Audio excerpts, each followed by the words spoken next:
പ്രിയപ്പെട്ട ശ്രീ ജോബി സെബാസ്റ്റ്യൻ,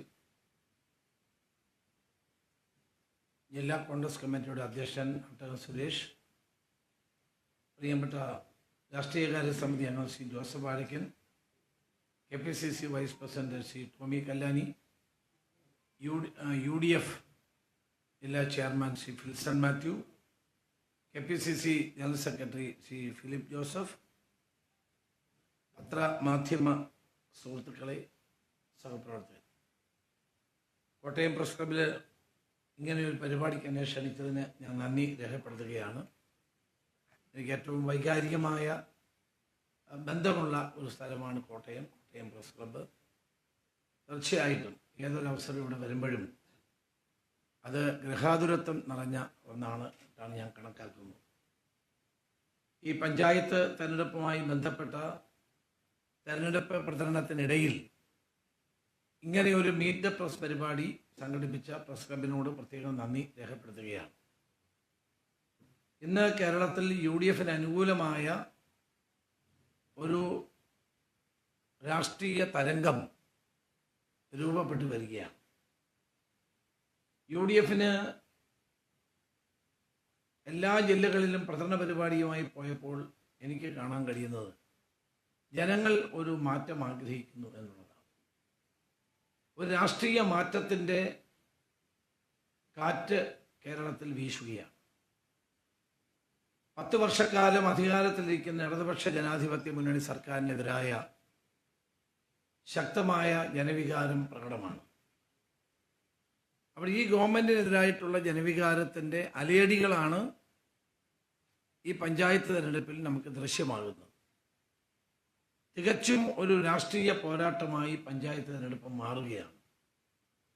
സാധാരണഗതിയിൽ പ്രാദേശിക ഘടകങ്ങളും സ്ഥാനാർത്ഥിയുമായി ബന്ധപ്പെട്ട കാര്യങ്ങളൊക്കെയാണ് ചർച്ച ചെയ്യുന്നതെങ്കിൽ ഇന്ന് കേരളം ചർച്ച ചെയ്യുന്നത് തികച്ചും രാഷ്ട്രീയമായ കാര്യങ്ങൾ തന്നെയാണ്.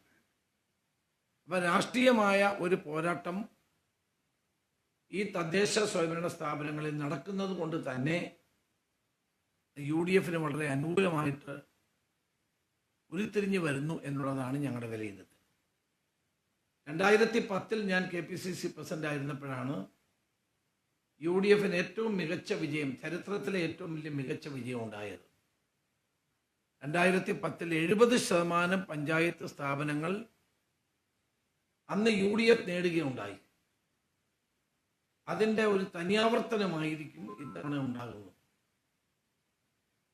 ഒന്ന്, സർക്കാർ തദ്ദേശ സ്വയംഭരണ സ്ഥാപനങ്ങളുടെ പ്രവർത്തനങ്ങളെ ദുർബലപ്പെടുത്തുകയാണ് ഉണ്ടായത്.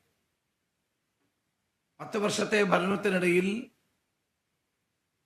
തദ്ദേശ സ്വയംഭരണ സ്ഥാപനങ്ങൾക്ക് കൊടുക്കേണ്ട പണം കൊടുക്കാതെ അവരെ ദുർബലപ്പെടുത്തുകയും ബുദ്ധിമുട്ടിക്കുകയും ചെയ്തു എന്ന് മാത്രമല്ല, തദ്ദേശ സ്ഥാപനങ്ങളുടെ കയ്യിൽ ഉണ്ടായിരുന്ന പല അധികാരങ്ങളും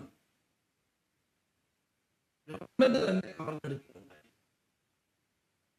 ആവശ്യത്തിനുള്ള ഫണ്ട് കൊടുക്കാതെ ബുദ്ധിമുട്ടിച്ചു. പ്ലാൻ ഫണ്ട് പോലും കൃത്യമായി ചെലവഴിക്കാൻ കഴിയാത്ത അവസ്ഥയുണ്ടായി. അതിൻ്റെ പ്രധാനപ്പെട്ട കാരണം പണം അലോട്ട് ചെയ്താലും ട്രഷറി ബാങ്ക് നിലനിൽക്കുന്നത് കൊണ്ട് പഞ്ചായത്തുകൾക്ക് പണം എടുക്കാൻ കഴിയാത്ത അവസ്ഥ ആണ് പലയിടത്തും ഉണ്ടായത്. അപ്പം ഞങ്ങൾ അതുകൊണ്ടാണ് പൂർണ്ണമായ സാമ്പത്തിക സ്വാതന്ത്ര്യം പഞ്ചായത്തുകൾക്ക് നൽകിക്കൊണ്ട് വാർഡുകൾക്ക് കൂടുതൽ ഫണ്ട് അലോട്ട് ചെയ്തുകൊണ്ട് ഉള്ള ഒരു പുതിയ സമീപനമാണ് UDFന്റെ പ്രകടന പത്രികയിലൂടെ ഞങ്ങൾ ഉയർത്തിപ്പിടിക്കുന്നത്. അപ്പോൾ പഞ്ചായത്ത് രാജ് സംവിധാനത്തെ കൂടുതൽ ശക്തിപ്പെടുത്താനും അതുവഴി പ്രാദേശിക ഗവൺമെൻറ്റുകളിലൂടെ ജനങ്ങൾക്ക് പ്രയോജനകരമായ നിലയിൽ ഉള്ള പ്രവർത്തനം കാഴ്ചവെക്കാനും ഉതകുന്ന ഒരു മാനിഫെസ്റ്റോയാണ് UDF പുറത്തിറക്കിയിട്ടുള്ളത്.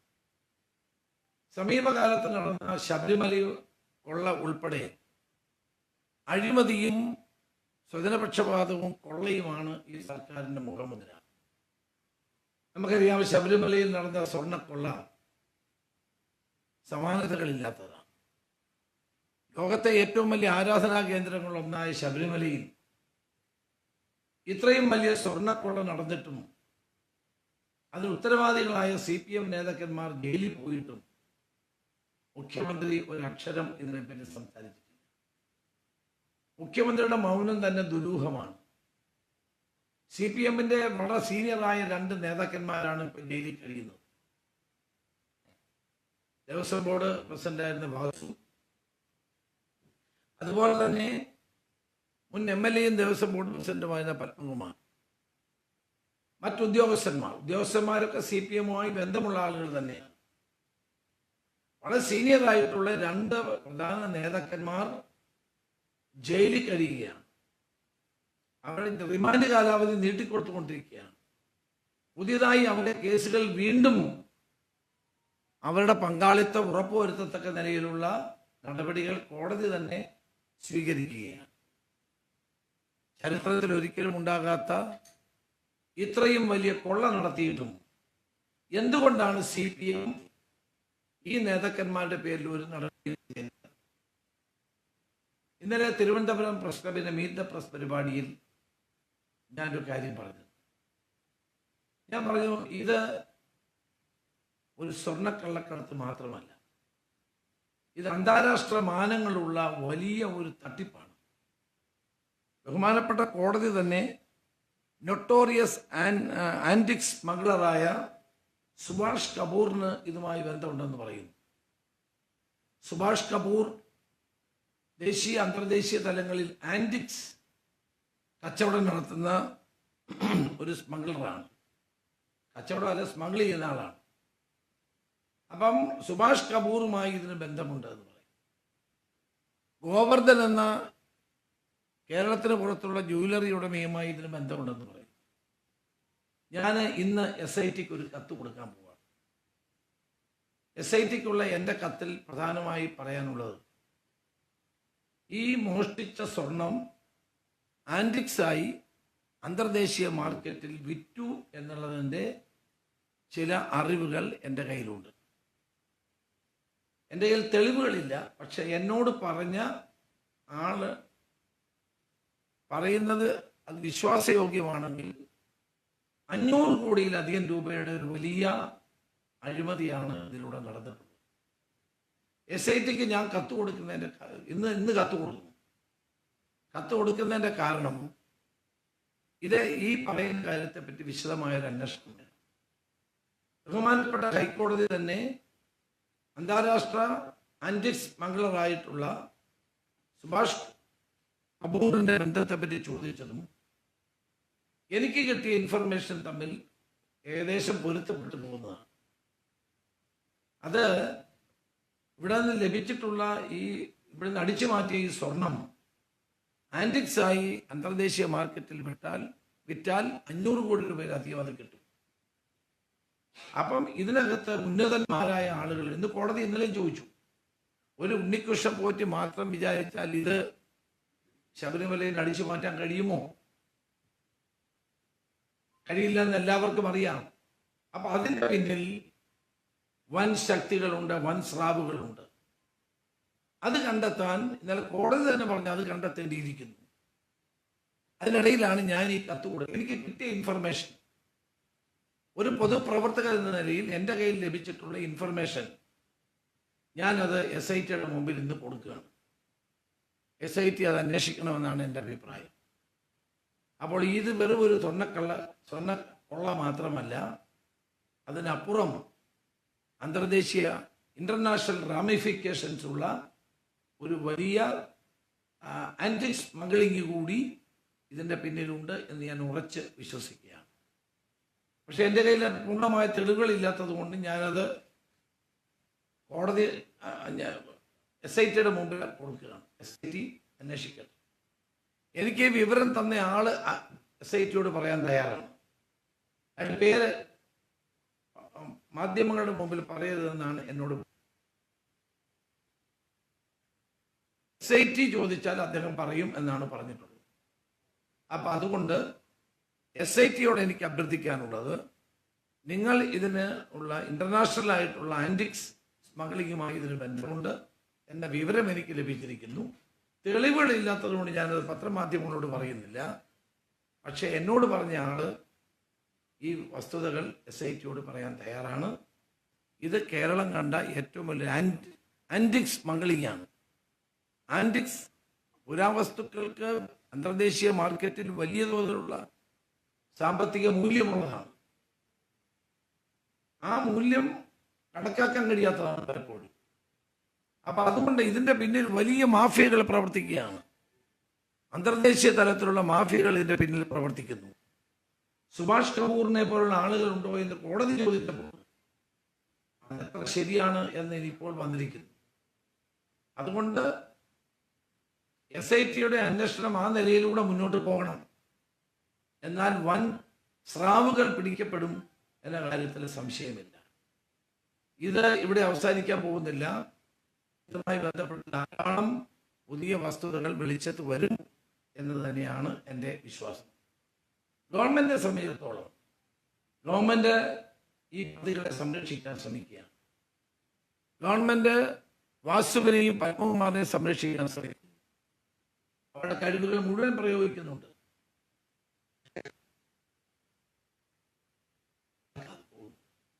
നേരത്തെയുള്ള സ്വർണ്ണക്കള്ളക്കടത്ത് ആവിയായി പോയത് കോടതിയുടെ നേരിട്ടുള്ള മേൽനോട്ടം ഇല്ലാത്തത് കൊണ്ടാണ്. മാത്രമല്ല, ഇതുമായി ബന്ധപ്പെട്ട അഴിമതികൾ ഓരോന്നോരോന്നായി ഇനിയും പുറത്തു വന്നേ മതിയാവും.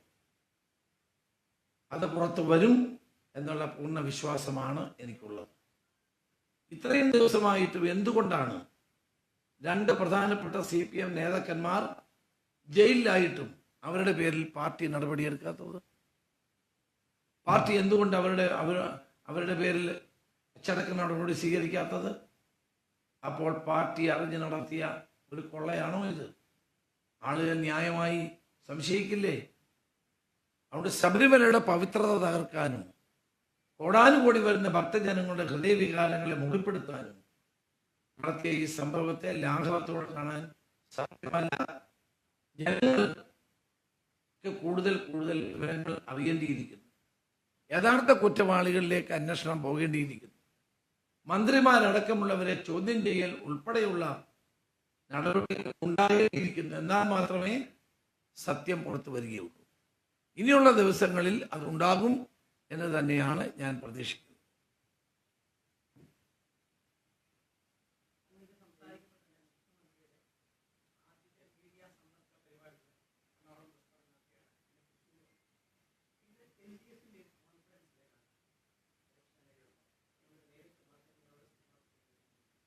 അത് വലിയ ലോകത്തിലെ 8ാമത്തെ അത്ഭുതമായിട്ടൊന്നും ഞങ്ങൾ കാണുന്നില്ല.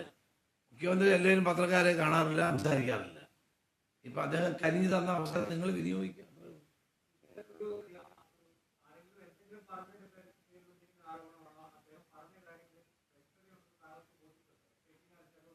അല്ല, SIT-യോട് എൻ്റെ തെളിവില്ല എന്ന് ഞാൻ പറഞ്ഞല്ലോ. എന്നോട് പറഞ്ഞ ആള് SIT-യുടെ മുമ്പിൽ പോയി പറയാൻ തയ്യാറാണ്. അപ്പോൾ അത് അദ്ദേഹം അവരോട് പറയട്ടെ. എന്നെ സംബന്ധിച്ചിടത്തോളം എന്നോട് ഈ വിവരം പറഞ്ഞ സാഹചര്യത്തിൽ എനിക്ക് ഒരു പൊതുപ്രവർത്തകൻ എന്ന നിലയിൽ അത് SIT-യോട് പറയാനുള്ള ഉത്തരവാദിത്വം ഞാൻ കരുതുന്നു. എൻ്റെ കൊണ്ട് ഞാൻ മാധ്യമങ്ങളോട് പറയുന്നില്ല. അദ്ദേഹത്തിന്റെ പേര് വെളിപ്പെടുത്തുമെന്ന് പറഞ്ഞത് ഞാൻ പറയുന്നില്ല. SIT-യുടെ മുമ്പിൽ വരട്ടെ, ഈ കാര്യം ചർച്ച ചെയ്യട്ടെ, ഇതിന്റെ കൂടുതൽ വിവരങ്ങൾ പുറത്തു വരട്ടെ. അല്ലേ, എന്ന് എനിക്ക് അദ്ദേഹത്തോട് 1-2 ഇഷ്യൂസിൽ എനിക്ക് അദ്ദേഹം തന്ന വിവരങ്ങൾ ശരിയായിരുന്നു. അദ്ദേഹത്തിന് ഇതെല്ലാം അറിയാം. തെളിവുണ്ടോ എന്ന് ചോദിച്ചാൽ എൻ്റെ കയ്യിൽ തെളിവില്ല. അതുകൊണ്ടാണ് ഞാൻ അങ്ങനെ കാര്യം പറയാറ്. പക്ഷെ SIT അന്വേഷിക്കട്ടെ, അദ്ദേഹം പറയുന്ന കാര്യങ്ങൾ വെച്ച് അന്വേഷിക്കട്ടെ. അല്ല, രാഷ്ട്രീയക്കാരനല്ല. പറയാം.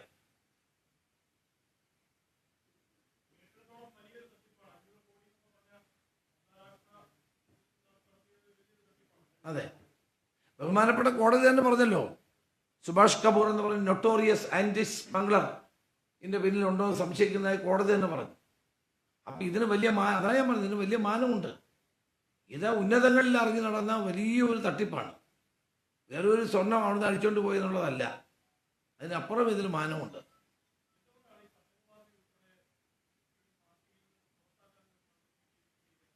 CPM അത് സ്വീകരിക്കാത്തതിന്റെ കാരണം അത് പത്മകുമാർ പലതും തുറന്നു പറയുമെന്ന് ഭയപ്പെട്ടിട്ടാണ്. അല്ലെങ്കിൽ പിന്നെ അവരുടെ പേരിൽ നടപടി സ്വീകരിക്കണ്ടേ?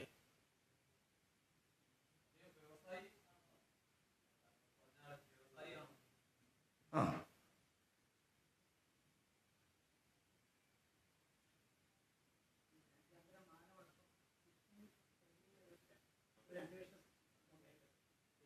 അല്ലല്ല, അത് SIT അന്വേഷിക്കട്ടെ. പിന്നെ തുടർന്ന് വേണേൽ കോടതിയിൽ നമുക്ക് ബോധ്യപ്പെടുത്താമല്ലോ.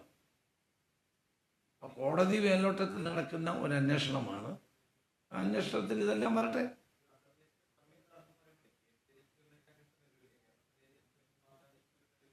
അല്ല, അത് അതിൻ്റെ വിവരങ്ങൾ മുഴുവൻ ശേഖരിച്ചിട്ടല്ല ചെയ്യാൻ പറ്റും, ഒറ്റയടിക്ക് ചെയ്യാൻ പറ്റും. ഇന്റർനാഷണൽ റമേഫിക്കേഷൻ ഉണ്ട് എന്ന് SITക്ക് ബോധ്യപ്പെട്ടാൽ SIT may refer to a central agency. അങ്ങനെ വരാം. അങ്ങനെയാണ് കിട്ടുന്ന വിവരങ്ങൾ. അങ്ങനെയാണ്. ഞാൻ വളരെ ഇത് കേട്ടപ്പോൾ വളരെയധികം ഞാൻ ഞെട്ടിപ്പോയി. ഇത്രയും വലിയ ഒരു സംഭവം നമ്മുടെ നാട്ടിൽ നടക്കുമോ എന്ന് എനിക്ക് സംശയം ഉണ്ടായിരുന്നു. പക്ഷെ ഇയാൾ പറയുന്നത് കേട്ടപ്പോൾ അതൊക്കെ സംഭവിക്കാൻ സാധ്യതയുണ്ട് എന്ന് എനിക്ക് തോന്നി.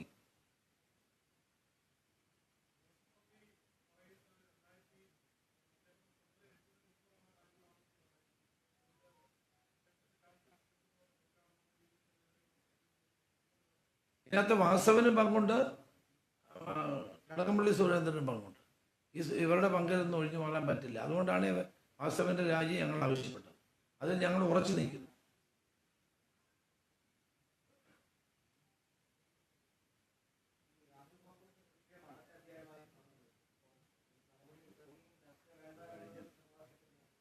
അല്ല, അത് ഞങ്ങളെ സംബന്ധിച്ചിടത്തോളം അടഞ്ഞ അധ്യായമാണ്. ഇനി അതിനെപ്പറ്റി ഫർദറായിട്ട് ഒരു ചർച്ചയ്ക്ക് ഞങ്ങൾ അതിന് തയ്യാറില്ല. അത് പിടിക്കുകയോ പിടിക്കാതിരിക്കുകയോ ഒക്കെ അവരുടെ പോലീസിൻ്റെ ജോലിയാണ്. ഞങ്ങളെ സംബന്ധിച്ചിടത്തോളം പാർട്ടിയിൽ നിന്ന് പുറത്താക്കി കഴിഞ്ഞപ്പോൾ ഇനി അതുമായി ബന്ധപ്പെട്ട ഒരു ചർച്ചയും ആവശ്യം.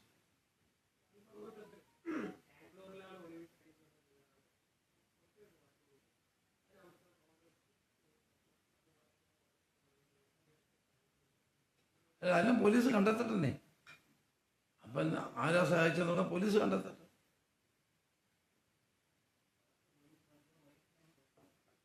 അല്ല, അങ്ങനെ തോന്നലുള്ളവരും ഉണ്ട് നമ്മുടെ നാട്ടിൽ.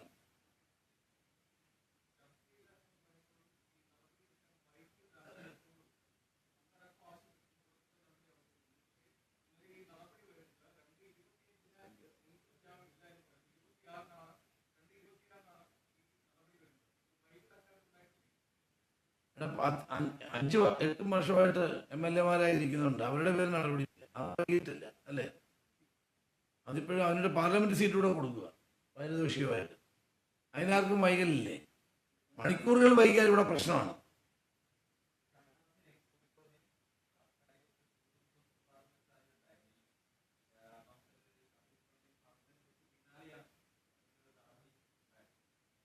അത് തിരിച്ചു എടുത്തു എന്നുള്ളൂ.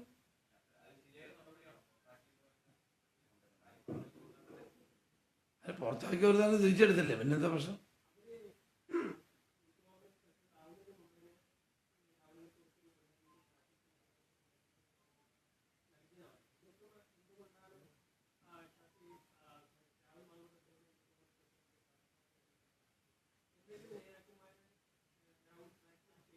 ഞാൻ പറഞ്ഞല്ലോ, ആ ഇഷ്യൂ ഞങ്ങളെ സംബന്ധിച്ചൊരു ക്ലോസ്ഡ് ചാപ്റ്ററാണ്. ഞങ്ങളിപ്പോൾ നമ്മുടെ പാർട്ടി ഇല്ലാത്ത ഒരാളാണ്. പാർട്ടി ഇല്ലാത്ത ഒരാളിനെ പറ്റി നമ്മളെന്തിനാ ചർച്ച ചെയ്യുന്നത്? Past is past. ഒരു കയ്യാങ്കളിയിലുണ്ട്. അയ്യയ്യേ, അങ്ങനെ സംഭവിച്ചെന്താണെന്ന് വെച്ചാൽ നമ്മളെ ഒരു ഗ്രാമത്തിലാണ്, കുത്തന്നൂർ എന്ന് പറഞ്ഞൊരു, അവിടെ ഞാൻ ചെന്നപ്പം എല്ലാം മീഡിയ ഉണ്ട്. അപ്പോൾ അവരെന്നോട് ചോദ്യങ്ങൾ ഇങ്ങനെ ചോദിച്ചുകൊണ്ടിരിക്കുന്നു ഓരോന്നോരോ. അപ്പോൾ ഇത് കേട്ടപ്പോൾ നമ്മുടെ പ്രവർത്തകർ വലിയ, കാരണം എന്നോട് ഇങ്ങനെ വീണ്ടും വീണ്ടും ചോദിക്കാം. അവർക്കറിയില്ലല്ലോ ഗ്രാമങ്ങളിലെ എന്നോട് ഇങ്ങനെ ഭയങ്കര എന്താണ് ചൂടായിട്ട് ചോദിച്ചുകൊണ്ടിരിക്കുകയാണ്. അപ്പം ഞാൻ പറഞ്ഞ അങ്ങനെ നമുക്കറിയാമല്ലോ ചോദിക്കുന്നത് എന്തുകൊണ്ടാണ്. ഞാൻ സംസാരിച്ചു, കുഴപ്പമൊന്നുമില്ല. പക്ഷെ പ്രവർത്തകർക്ക് നിങ്ങൾ എന്തുകൊണ്ടാണ് ശബരിമല ചോദിക്കാത്തത് എന്നൊക്കെ പറഞ്ഞ് ബഹളായി. ഞാനവരെ സമാധാനിപ്പിച്ചു വിട്ടു. അല്ല, അവർ വേറെ ആരുമൊന്നുമല്ല.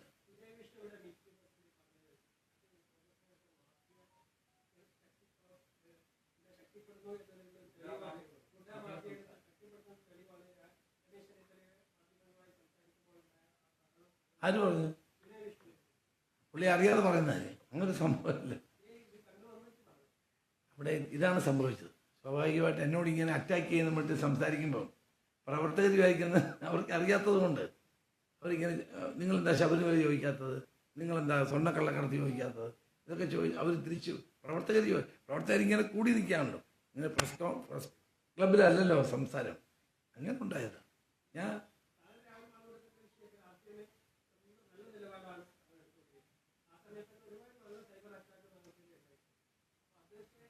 അതൊക്കെ കഴിഞ്ഞല്ലോ, ഇന്നൊക്കെ കഴിഞ്ഞ ചാപ്റ്റർ പോയല്ലോ, ആ അധ്യായം അവസാനിച്ചില്ലേ.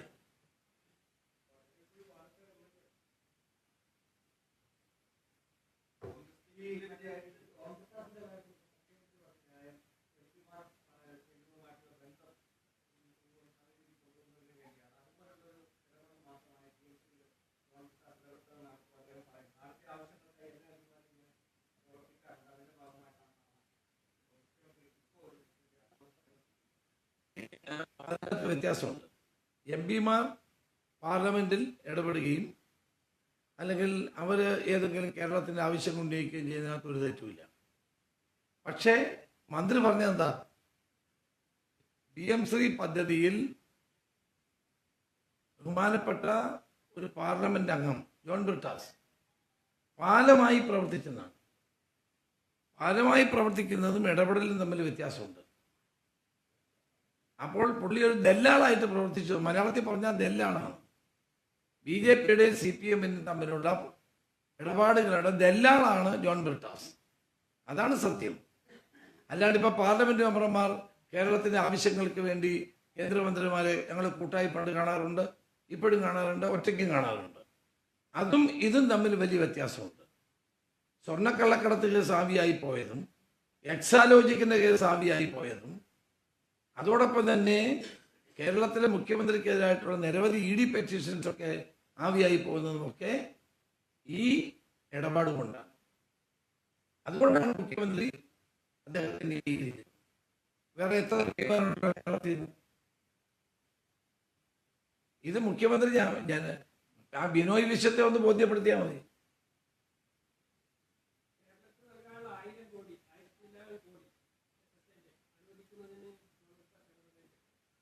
പിന്നെ ജോൺ ബ്രിട്ടാസ് ഇതിനു വേണ്ടി മാത്രമാണ്, അതാണ് ഞാൻ പറഞ്ഞത്. ഇതിനുവേണ്ടി എല്ലാവരും ഇടപെടും. ഗവൺമെന്റ് ഇടപെടുന്നതിന് ഒരു തെറ്റുമില്ല, MP-മാർ ഇടപെടുന്നതിന് തെറ്റില്ല. പക്ഷെ ഇവിടെ MP-മാർ അങ്ങനല്ല. അദ്ദേഹം മന്ത്രി പറഞ്ഞതെന്താ, അദ്ദേഹം ഒരു പാലമായി പ്രവർത്തിക്കുന്നതാണ്. NEP നടപ്പാക്കാൻ വേണ്ടി, ന്യൂ എഡ്യൂക്കേഷൻ പോളിസി നടപ്പാക്കാൻ വേണ്ടി അദ്ദേഹം ഒരു പാലമായി പ്രവർത്തിക്കുന്നു എന്നാണ് പറഞ്ഞത്. NEP-യെ പാർട്ടി എതിർക്കുന്നുണ്ട്, ഇന്ത്യ മുന്നണി എതിർക്കുന്നുണ്ട്, എല്ലാവരും എതിർക്കുന്നുണ്ട്.